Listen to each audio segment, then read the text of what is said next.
உங்களோட ஜாதகத்த கொண்டு போய் குடுத்தா, எந்த ஜோதிடர்ட்டயுமே டாப்பா இருக்கு, சூப்பரா இருக்கு அப்படின்னு சொல்லுவாங்க. ஆனா, உங்களோட லைஃப் அப்படி இருக்கான்னு சொல்லி எடுத்து வச்சு பார்த்தீங்கன்னா, இல்ல அப்படின்ற பதில் தானே வருது.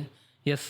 இந்த மாதிரி ஜாதகம் ரொம்ப டாப்பா இருக்கு அப்படின்னு சொன்னாலுமே, உங்களோட லைஃப்ல நீங்க அந்த மாதிரியான ஒரு விஷயத்த நீங்க எக்ஸ்பீரியன்ஸ் பண்ணல. என் ஜாதகமே ஒண்ணும் செட் ஆகல அப்படின்ற மாரி நீங்க ஃபீல் பண்ணீங்கன்னா, நீங்க 2 விஷயத்த நீங்க பார்க்கணும்.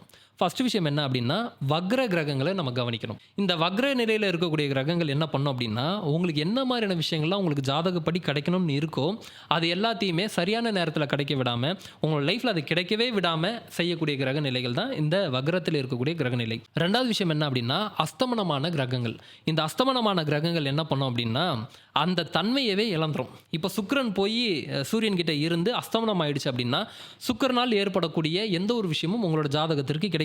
அப்ப சுக்கிரன் என்ன? பணம் அதுதான். அப்ப நீங்க ஒரு ஆணாக இருக்கீங்க அப்படின்னா, சுக்கிரன் என்பது மனைவி. அப்ப அதுவும் பாதிக்கப்படும். ஒரு டீ ஷர்ட் பிசினஸ் ஸ்டார்ட் பண்றீங்க, ஒரு குளோத்திங் பிசினஸ் ஸ்டார்ட் பண்றீங்கன்னா, அதுவும் சுக்கிரன் தான். இந்த மாரி சுக்கிரனோட காரகத்துவம் என்னவோ, அது எல்லாமே பாதிக்கப்படும். அதனால இதுக்கப்புறம் நீங்க அஸ்ட்ராலஜர்ட்ட போயி உங்களோட பலன் கேட்க போறீங்க அப்படின்னா, இந்த 2 விஷயம் உங்களோட ஜாதகத்தில பாதிக்கப்பட்டிருக்கான்னு சொல்லி பார்த்துட்டு, அதற்குண்டான ஒரு பரிகாரத்த நீங்க செய்யும்போது, உங்களோட வாழ்க்கையில நிச்சயமாக வெற்றி பெறலாம். இந்த மாதிரி அஸ்ட்ராலஜி ரெமெடிஸ் ஏதாவது உங்களுக்கு வேணும் அப்படின்னா, ஆஃபீஸ் நம்பர கான்டாக்ட் பண்ணுங்க அண்ட் இந்த பேஜ ஃபாலோ பண்ணிக்கங்க.